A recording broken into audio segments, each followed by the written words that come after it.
नमो नमः सर्वेभ्यो।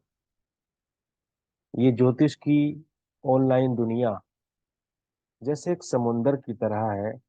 यहाँ मोती जैसे रत्न भी हैं, तो यहाँ कूड़ा करकट भी है।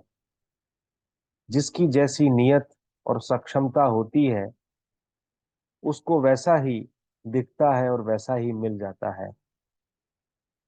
जो जितना गहरा ढूंढेगा, वो उतना मीठा फल पाएगा। मैं भी इस ऑनलाइन दुनिया का एक छोटा सा हिस्सा हूँ। जो कुछ गुरुजनों की कृपा से मुझको मिला है, वह सब परहित में, समाज हित में बांटने का एक अल्प प्रयास कर रहा हूं। आज मैं आप लोगों के बीच में वाल्मीकि रामायण से जुड़ा हुआ एक रोचक प्रसंग लेकर के उपस्थित हुआ हूं। आशा है आपको उस प्रसंग से बहुत कुछ सीखने को मिलेगा। ज्योतिष विषय के प्रसंग हमारे धर्म ग्रंथों में यत्र तत्र बिखरे हुए हैं, जिसमें से एक श्लोक वाल्मीकि वाल्मीकि रामायण में मिलता है। वो श्लोक आपको स्क्रीन पर दिख रहा होगा कि ये न याति मुहूर्तेन सीतामादाय रावण विप्रणष्टम धनम क्षिप्रम ततः स्वामी प्रतिपद्यते। इसका अर्थ है कि जो भी वस्तु, जिस वस्तु को विद मुहूर्त में जो वस्तु खो जाती है, जिसका हरण हो जाता है, वह वस्तु उसके स्वामी को अवश्य मिल जाती है।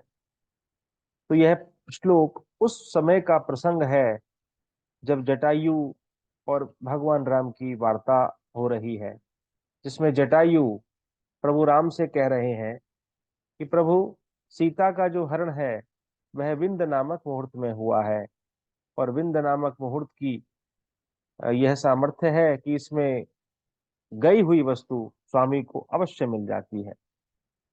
अर्थात कहने का अभिप्राय यह है कि जिस मुहूर्त में रावण ने सीता का हरण किया है, वह अवश्य ही आपको प्राप्त होंगी।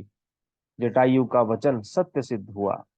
भगवान ने कुछ ही माह में माँ भगवती सीता को पुनः प्राप्त कर लिया था। तो विंद नामक मुहूर्त प्रतिदिन आता है। ज्योतिषीय गणना के द्वारा उस मुहूर्त की गणना करके उसका पता आसानी से निकाल लिया जाता है। दिन में 15 मुहूर्त होते हैं, इसी तरह से 15 मुहूर्त रात में होते हैं। 1 घंटे से कुछ कम का समय एक मुहूर्त का माना जाता है। तो इस तरह से पूरे अहोरात्र में 24 घंटे में 30 मुहूर्त होते हैं। इन्हीं 30 मुहूर्तों में एक विंद नामक मुहूर्त होता है, जिसमें खोई हुई वस्तु, हरण की हुई वस्तु पुनः प्राप्त हो जाती है। तो यह श्लोक ज्योतिष की सत्यता को और अधिक प्रमाणित जो है करता है। लेकिन इससे एक प्रश्न भी उठता है कि क्या त्रिकालदर्शी और जो विद्वान ब्राह्मण रावण था, क्या उसको इसका ज्ञान नहीं था? तो मैं जहां तक समझता हूं कि पर नारी का हरण करना ये इतना बुरा कृत्य है, इतना दुष्कृत्य है कि परमात्मा ने रावण के विवेक को भी पहले ही हर लिया था। शास्त्रों में भी वर्णित है कि कोई भी बुरा कर्म करने से पहले उसका निश्चय करने मात्र से ही जीव की सद्बुद्धि और जीव का विवेक दोनों ही परमात्मा हरण कर लेते हैं। यही रावण के साथ हुआ। सब कुछ जानने के बाद भी वह सीता हरण जैसे दुष्कृत्य में अपना ज्ञान भी भूल गया। आगे आपके सम्मुख पुनः कोई ज्योतिष विषयक नया प्रसंग लेकर के मैं फिर से उपस्थित होऊंगा। आशा करता हूं आपको यह प्रसंग बहुत अच्छा लगा होगा। इस समय मेरे द्वारा निशुल्क ज्योतिष कार्यशाला भी चल रही है।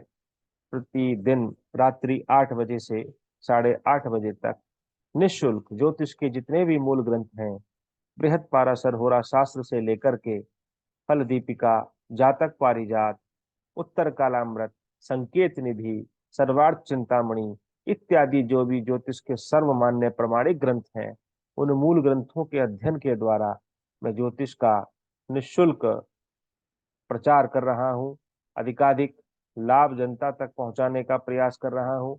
ज्योतिष के मूल तथ्य समाज में पहुंचने चाहिए, जनता तक पहुंचने चाहिए, लाभार्थी तक पहुंचने चाहिए। ज्योतिष वेदांग है, छठा वेदांग है। अतः इसी शुभ कामना के साथ मैं अपनी वाणी को यहीं विराम देता हूँ। धन्यवाद। सर्वेभ्यो नमो नमः।